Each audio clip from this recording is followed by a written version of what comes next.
Henki dan leadership di gereja ini yang sudah mengizinkan saya boleh share apa yang Tuhan ajarkan kepada saya, kepada kita semua hari ini. Saudara,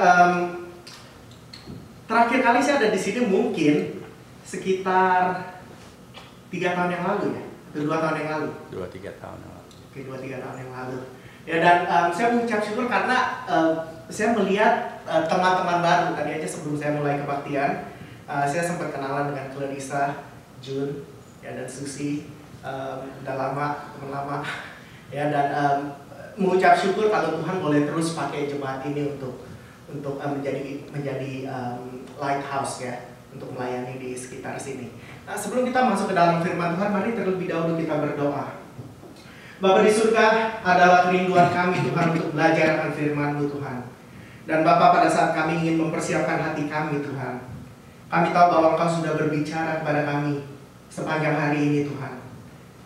Dan Kau sudah izinkan kami untuk boleh bersama-sama belajar akan firman-Mu pada hari ini Tuhan. Kami berdoa supaya ini menjadi waktu yang kudus Tuhan. Kami berdoa supaya firman Tuhan yang akan ditanamkan di hati kami Tuhan akan boleh berakar kuat, bertumbuh dan berbuah Tuhan, 30, 60, 90, 100 kali lipat Tuhan.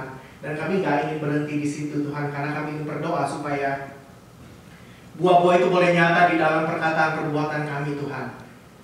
Biarlah ini tidak hanya menjadi informasi Tuhan di dalam hidup kami, tapi ini boleh menjadi revelation Tuhan di dalam hidup kami. Dan ajar kami Tuhan untuk boleh translate revelation itu menjadi application Tuhan, supaya kami boleh lakukan itu di dalam kehidupan kami Tuhan, melalui tangan kami, melalui kaki kami, perkataan kami, lifestyle kami Tuhan.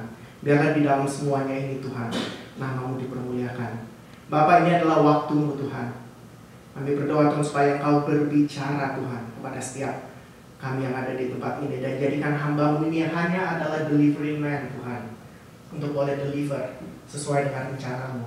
Kerinduan hamba-Mu ini Tuhan adalah hamba hanya menjadi kurir Tuhan yang menyampaikan yang menjadi isi hati-Mu. Terima kasih Bapa, di dalam nama Tuhan Yesus Kristus kami berdoa dan mengucap syukur. Amin. Amin. Saudara, kalau kita melihat hidup kita itu tuh ada bukit dan ada lembahnya ya. Ya, ada bukit itu kalau misalnya kita baru naik gaji. Nah, itu kayaknya hidup everything is so good. Family kita berkumpul bersama-sama, hidup itu tuh sepertinya fun gitu. Itu adalah bukit. Tapi ada saat-saat tertentu di mana hidup kita itu menjadi lembah. Ya, kalau ada sakit di dalam, ada kesakitan di dalam badan kita, keluarga kita, anggota keluarga kita ada yang dipanggil ke rumah Bapak, itu kayaknya life is so lonely. Itu adalah lembah. Tapi hari ini pada saat kita akan belajar akan firman Tuhan, saya ingin men-encourage kita semua itu untuk meng-upgrade perspektif kita. Maksudnya apa? Di akhir dari pelajaran kita hari ini, ya, kita akan melihat bahwa di dalam setiap lembah, di dalam setiap tantangan yang kita alami, itu ada berkat yang tersembunyi. Dan kita ingin tahu berkat itu apa. Ya, untuk itu kita akan belajar dari satu karakter yang ada di dalam perjanjian lama, yaitu seorang nabi Tuhan yang bernama Yunus. Ya, ada yang di sini udah pernah mendengar Yunus sebelumnya? Ya, ada ya, beberapa di antara kita. Yang lainnya malu-malu.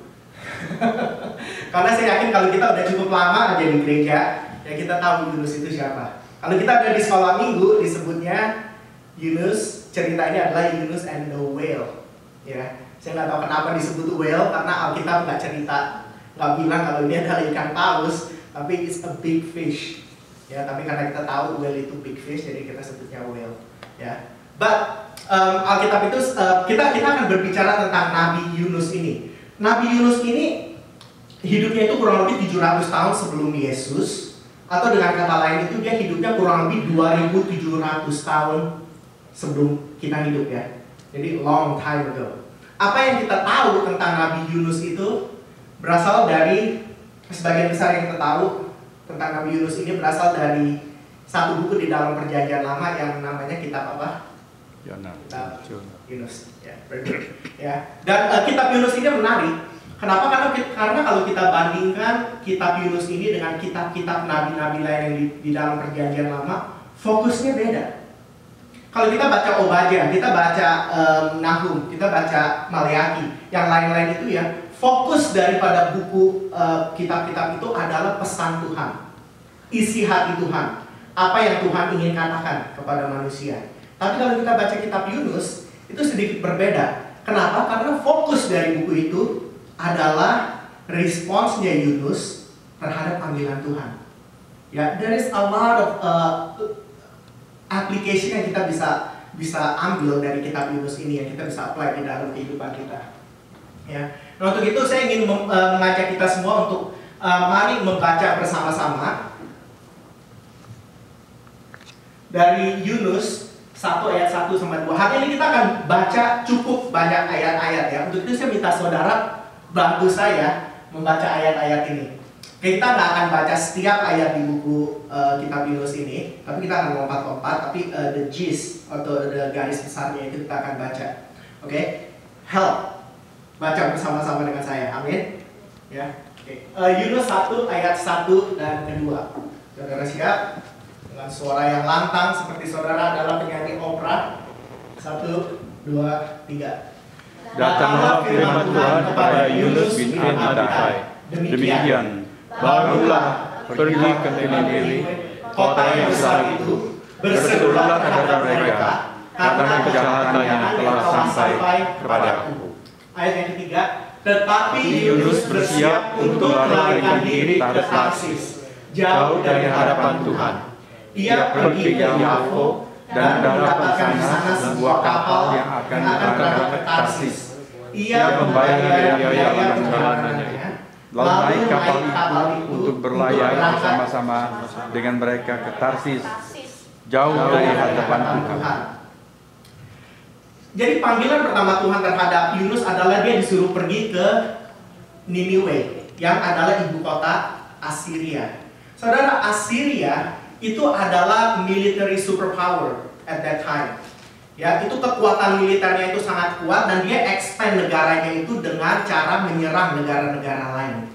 Ya, dia nggak seperti Israel di mana mereka waktu Raja Salomo itu, di mana dia expand dia punya teritorinya itu dengan cara trade, ya dengan cara mengadakan treaty dengan negara lain dan juga mengawinkan anak rajanya negara lain. Ya, tapi Assyria ini dengan cara menyerang. Dan mereka itu terkenal brutality-nya, ya dengan terornya mereka. Dari beberapa skrip sejarah itu ya dituliskan kalau Assyria itu menyerang satu kota, apa yang mereka buat itu begitu brutalnya sampai kota-kota lain itu waktu mau diserang udah nyerah dulu. Apa yang mereka perbuat itu begini, waktu mereka masuk ke satu kota, dia tangkap semuanya, ya bapaknya, maknya, anak-anaknya itu ditangkap. Anak-anaknya itu dibunuh dulu. Waktu anak-anaknya dibunuh, bapak maknya disuruh lihat. Saat-saat tertentu, bapak maknya disuruh ngebunuh anaknya sendiri. Dan setelah itu, bapak maknya dibunuh. Di kota-kota yang lain itu ada beberapa catatan sejarah di mana tentara itu masuk ke dalam satu kota dan mereka melihat perempuan-perempuan yang hamil dan anaknya dikeluarin ya dari perutnya dan dibunuh di depan mamanya, kemudian mamanya dibunuh. Sangat brutal, sangat-sangat terrorizing ya waktu mereka menyerang satu kota itu. Sampai-sampai kota-kota lain itu biasanya menyerah sebelum diserang. Si Yunus ini disuruh pergi ke ibu kotanya Assyria, ke Niniwe, dan disuruh mengabarkan pesan Tuhan kepada mereka. Nah, si Yunus itu tentu dia agak segan, ya dia agak gimana kayaknya being nervous untuk menyerang, untuk menghampiri kota itu. Ya, jadi caranya gimana? Dia ingin melarikan diri dan menurut ayat ini dia mau melarikan dirinya kemana? Ke Tarsis.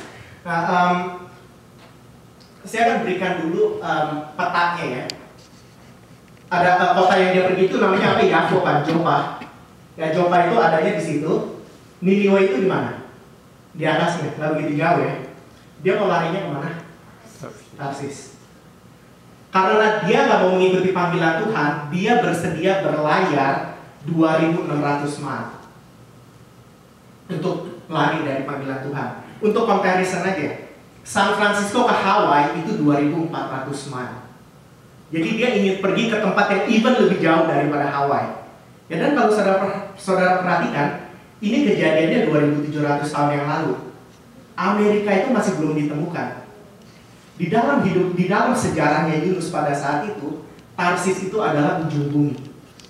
Ya, karena the western continent itu masih belum ketemu. Jadi di dalam hidupnya Yunus, ini adalah ujung bumi. Apa yang Yunus lakukan itu adalah lari dari panggilan Tuhan sejauh-jauhnya itu sampai dia ingin lari ke ujung bumi. Mari kita lanjutkan ayat berikutnya. Kita akan baca ayat 4 dan ayat yang kelima. Tetapi Tuhan menurunkan angin ribut ke laut. Lalu terjadilah badai besar, sehingga kapal itu hampir berhancur. Hampir. Kok hamper? Kita baca ayat yang kelima. Awak kapal itu menjadi takut, masing-masing berteriak-teriak kepada Allahnya, dan mereka membuang ke dalam laut segala muatan kapal itu untuk meringankannya.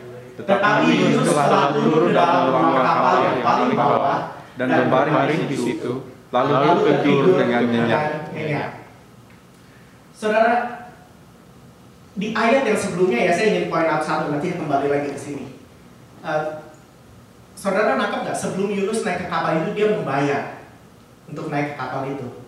Ya, dengan kata lain Yunus adalah a customer di dalam kapal ini. Ya, kita ingatin karena nanti kita akan kembali lagi apa hubungannya customer dengan ini. Ini adalah pelaut-pelaut profesional. Ini bukannya 3-4 orang yang 3 bulan sekali hopeng-hopeng pergi ke danau pergi mancing. Enggak, ini adalah professional sailors. Ya, saya yakin mereka udah pernah mengalami apa yang namanya badai. Setuju kan? Ya, mereka udah tahu apa yang namanya badai. Itu kerjaan mereka kok, kehidupan mereka tiap hari. Mereka lewatin badai. Tapi somehow badai ini berbeda. To the point di mana mereka berdoa. Somehow badai ini mereka bisa rasakan, this is something supernatural. This is something different. Sampai mereka berdoa. Ya, dan dikatakan di situ Yunus ngapain? Yunus tidur. Nabi Tuhan tidur. Orang-orang yang menyembah Allah lain berdoa, Nabi Tuhan tidur. Something's not right here. Kita akan baca ayat yang ke-6. 1, 2, 3. Datanglah nahkoda mendapatkannya sambil berkata, bagaimana mungkin engkau tidur begitu nyenyak? Bangunlah, berserulah kepada Allahmu. Barangkali Allah itu akan mendapatkan kita, sehingga kita tidak binasa. Saudara ingat, sebelum dia naik kapal dia ngapain? Dia membayar. Dia itu adalah customer. Kalau dia yang adalah customer, dipanggil oleh kapten untuk bangun dan berdoa, is it reasonable to say kalau kaptennya itu juga membangunin customer-customer yang lain? Ya, ini menjadi sesuatu yang menarik. Kenapa? Karena pelayaran mereka sekarang menjadi persekutuan doa. Dan persekutuan doa yang diadakan oleh orang-orang yang gak percaya sama Tuhan yang hidup. Ya, dan dia dipanggil, disuruh naik ke atas dan mari berdoa. Nah, saudara bisa bayangin nggak kalau misalnya kita lagi naik cruise gitu ya, Scandinavian cruise atau cruise ke Alaska, ada di satu poin di mana dia punya announcement ya, overhead announcement, dia bilang begini, all customer please come up to the bridge as we gonna pray. Yang ada di hati kita apa? Benar nggak? Terhadap bisnis yang mereka apa? It's dead business buat pelaut-pelaut itu. Kenapa? Karena udah nggak ada trust lagi, customer service out the door, nggak ada yang mau naik cruise mereka lagi. Ya, tapi kapten kapal itu dan sailor-sailor itu doesn't care. Get everybody up, let's go to the bridge and let's pray. Itu yang mereka alami. Karena kenapa? Mereka tahu ini bukan badai biasa. Ini badai yang somehow ada supernatural reason behind. Ya. Kita akan baca ayat berikutnya, yaitu ayat yang ke-7. 1, 2, 3. Lalu berkatalah mereka satu sama lain, marilah kita buang bumi supaya kita mengetahui karena siapa kita ditimpa oleh malapetaka ini. Mereka buang-buang undi dan Yunuslah yang kena undi. Jadi mereka roll the dice ya, atau mereka melakukan undi dan yang kepilih si Yunus. Nah sekarang saya mau coba bawa kita, kira-kira pada saat itu, saya nggak tahu berapa banyak customernya, mungkin ada 50-60 people ya di kapal itu, dan waktu mereka lagi membuang undi, tahu yang kena itu adalah si Yunus. Saudara bisa bayangin nggak semua customer mendarat begini? Gara-gara dia nih, gitu ya. Dan perasaan Yunus waktu itu dia gimana? I'm screwed, right? Dia dipermalukan pada saat itu, dia malu dan dia, I'm sure dia nervous. Kita baca ayat berikutnya, ayat 9 dan 10. 1, 2, 3. Sahutnya pada mereka, aku seorang Ibrani, aku takut akan Tuhan, Allah yang mempunyai langit, yang telah menjadikan lautan dan daratan. Ini perkataan Yunus, ya, dan ayat 10. Orang-orang itu menjadi sangat takut, lalu berkata kepadanya, apa yang telah kau perbuat? Sebab orang-orang itu mengetahui bahwa ia melarikan jauh dari hadapan Tuhan. Hal itu telah diberitahukan. Seolah-olah pelaut-pelaut itu dan customer-customer itu berkata begini, Jonah, kalau Tuhan udah panggil kamu, then you go. Ya, kelihatan ya sepanjang cerita ini sepertinya ya everybody was doing the right thing kecuali si Yunus. Ya, dan nanti waktu kita makin lihat lagi ya, semua orang yang ada di dalam kitab Yunus ini melakukan apa yang benar kecuali si Yunus. Ya, mari kita baca ayat berikutnya. Ayat yang ke-12. Jadi 1, 2, 3. Sahutnya kepada mereka, angkatlah aku, campakkanlah aku ke dalam laut, maka laut akan menjadi reda dan tidak menyerang kamu lagi. Sting berpikir sama saya ya. Yunus berkata begini, ini lagi di badai nih ya, semua orang ada yang melihat ke dia. Dia bilang, angkatlah saya, campakkanlah saya ke laut. Dua question yang muncul di pikiran saya waktu saya membaca ayat ini. Kalau misalnya Yunus berkata, ya, ajak saya kembali ke daratan, apakah pelaut-pelaut itu akan mengikuti? Dayung balik, kita balik lagi ke darat, pelaut-pelaut itu akan mengikuti. Ya. Pertanyaan yang kedua, pada saat Yunus berkata begini, di dalam pikirannya itu udah ada idea belum kalau Tuhan akan mengirimkan ikan dan menyelamatkan dia? Nggak ada. Ya. Dengan kata lain, waktu si Yunus berkata lempar saya ke laut, di dalam hati dia bilang begini, I would rather die daripada pergi ke Niniwe. Ngerti nggak? Karena waktu dia dilempar ke laut itu basically dia tuh akan mati, ya kan? Dan dia berkata I would rather die karena dia nggak minta pelaut-pelaut itu untuk berlayar balik ke Yopa atau ke Niniwe untuk menyelamatkan dia. Ya, ngerti kan? Nah, kemudian kita baca ayat yang ke-13. Lalu berdayunglah orang-orang itu dengan sekuat tenaga untuk membawa kapal itu kembali ke darat. Tetapi mereka tidak sanggup, sebab laut semakin bergelora menyerang mereka. Saya tanya, kenapa mereka mau mendayung, mencoba menyampai ke darat, sampai ke darat? Reasonnya apa? Karena dia nggak mau membunuh si Yunus. Ya, mereka mau coba menyelamatkan Yunus. Satu poin lagi, mereka melakukan apa yang benar. Mereka berusaha sekuat tenaga mereka untuk menjadikan sesuatu yang benar. Tapi yang ngeberontak itu tetap satu-satunya itu si Yunus terus. Dan kita akan baca ayat berikutnya, ayat yang ke-15 dan 16. 1, 2, 3. Kemudian mereka mengangkat Yunus, lalu mencampakkannya ke dalam laut, dan laut berhenti mengamuk. Orang-orang itu menjadi takut kepada Tuhan, lalu mempersembahkan korban sembelihan bagi Tuhan, serta mengikrarkan Nazar. Nah, ini perhatikan, ini yang menjadi ayat utama kita pelajaran hari ini, ayat berikutnya ya. Untuk yang ini, let me read. Saya akan membaca secara perlahan. Saudara perhatikan. Yunus 1 ayat 17. Maka atas penentuan Tuhan datanglah seekor ikan besar yang menelan Yunus. Dan Yunus tinggal di dalam perut ikan itu 3 hari 3 malam lamanya. Maka atas penentuan Tuhan datanglah seekor ikan besar yang menelan Yunus. Question. Kenapa ikan?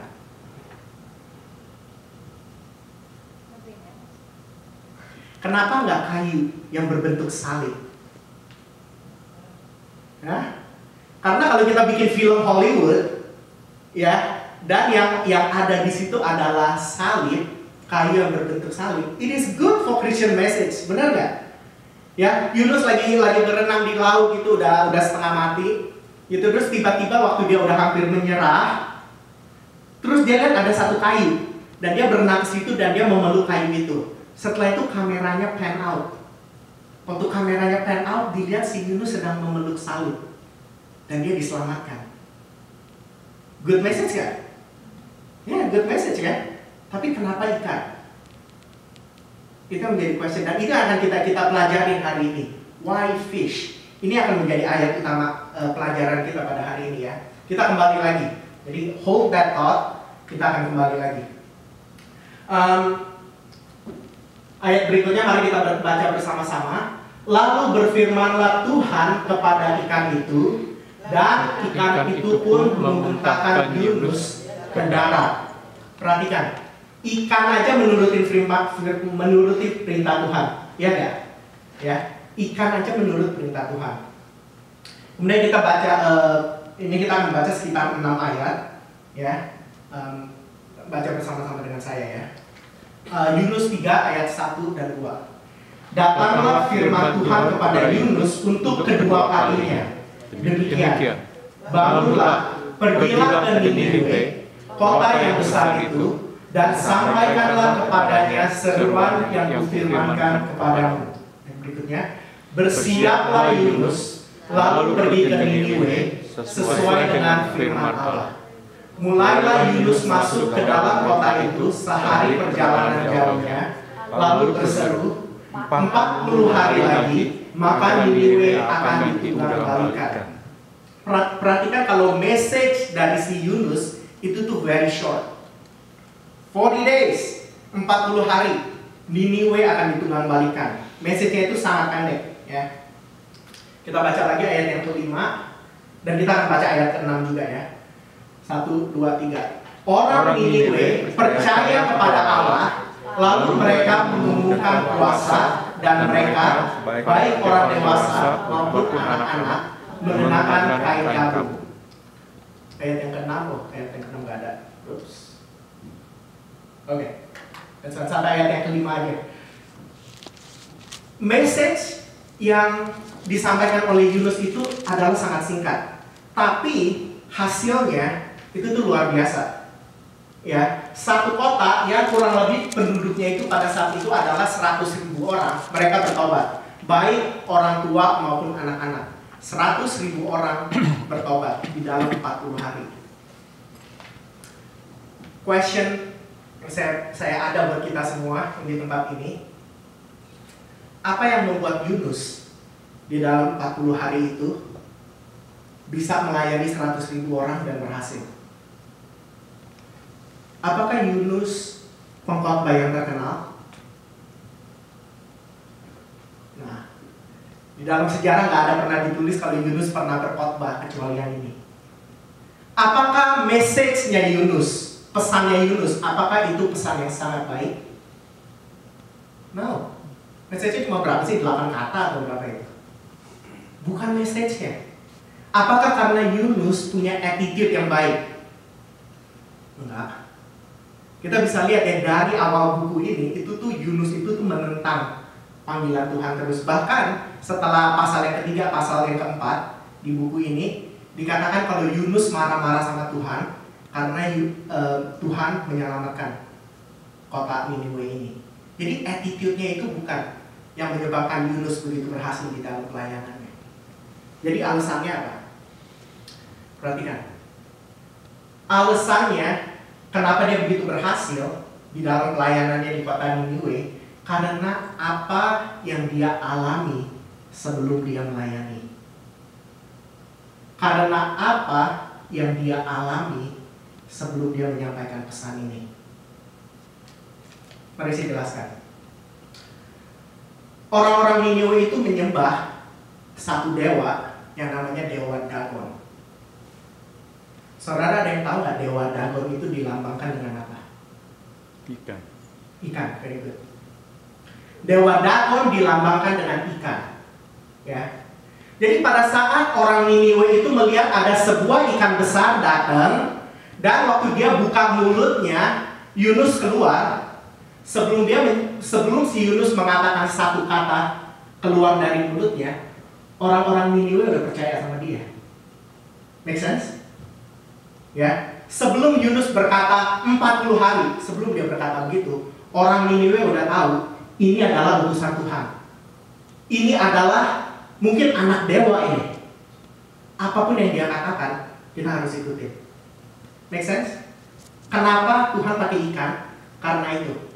Sekarang kita balik lagi. Pada saat Yunus keluar ya, si Yunus keluar dari perut ikan sekarang. Apa yang Yunus katakan?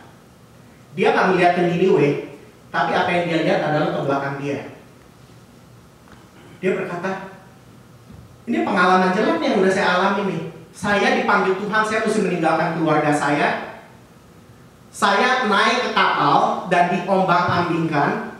Saya dipermalukan pada saat undinya nyampe ke dia. Dan saya dibuang ke laut. Dan saya ada di dalam perut ikan selama 3 hari. It smells. Ini semua adalah pengalaman yang, kalau bisa saya lupakan. Saya nggak mau ngalamin seperti ini lagi. Itu yang ada di pikiran dia kan. Tapi di hadapan orang Niniwe, this is actually good. Apa yang dia alami itu adalah sebenarnya yang mempersiapkan dia untuk pelayanannya. Dan ini pelajaran yang saya ingin kita bawa pulang pada hari ini. Saudara, semua tantangan yang kita alami seperti yang Yunus alami itu, bagi si Yunus ini adalah sesuatu yang bad. Tapi tanpa dia sadari, tangan Tuhan sedang bekerja untuk mempersiapkan Yunus untuk melayani sesuai dengan rencana Tuhan. Ya, kalau misalnya Tuhan pakai kayu salib untuk menyelamatkan Yunus, Niniwe nggak akan diselamatkan. Setuju nggak? Karena pakai ikan, Niniwe diselamatkan. Pada saat kita melihat kehidupan kita sehari-hari, kita mengalami tantangan, kita mengalami hambatan, ya, kita bisa melihat this is bad, this is bad. Tuhan, kenapa kau izinkan malapetaka ini sampai di dalam hidup saya? Kenapa kau izinkan? Tuhan, bukankah kau berkata bahwa saya akan diberkati? Tapi kenapa saya barusan di-fire dari job saya? Kenapa saya baru dipermalukan sama teman-teman saya? Peer pressure. Kenapa saya mengalami ini semua? Kita mungkin bisa mengatakan this is bad, this is bad. Tapi di realitinya, tanpa kita sadari, Tuhan sedang bekerja dan mau situasi itu untuk mempersiapkan kita melayani lebih luar biasa lagi. Apa yang sedang kita alami sekarang ini? Saudara, atau apa yang kita pernah alami? Itu adalah cara Tuhan bekerja. Saya berikan contoh ya. Kalau misalnya ada seorang yang bernama John, misalnya ini ya. John itu dia mengalami financial struggle to the point di mana dia kehabisan semua hartanya dan dia file bankruptcy. Okay, dan basically credit score-nya hancur, hidupnya itu turn upside down. Dan kemudian si John itu mulai belajar lessonnya dan dia mulai merangkak dan dia mulai berdiri dan dia fix dia punya kehidupan financialnya dan dia menjadi berhasil. Itu yang John alami. Dan saya ketemu dengan seorang lagi misalnya, dan orang ini mengalami hal yang sama. Financially dia struggle to the point di mana dia ingin file bankruptcy. Ya. As a pastor, saya bisa counsel orang ini. Benar kan? Saya bisa kasih tahu dia, this is what you need to do. Ini yang firman Tuhan katakan, do this. Okay. Tapi seefektif mungkin saya melayani dia, saya nggak akan bisa melayani dia lebih efektif daripada si John melayani orang ini. Make sense? Kenapa? Karena si John, dia bisa menghampiri orang ini dan berkata, you know what? I've been there, done that. Saya udah pernah mengalami hal itu. Dan this is what you have to do. Apa yang John alami di dalam financial struggle-nya, itu menjadi aset buat dia melayani. Lebih besar lagi. Apa yang dia alami itu sebenarnya adalah membuka pintu pelayanan buat orang-orang lain. Ya, apa yang sedang kita alami sekarang?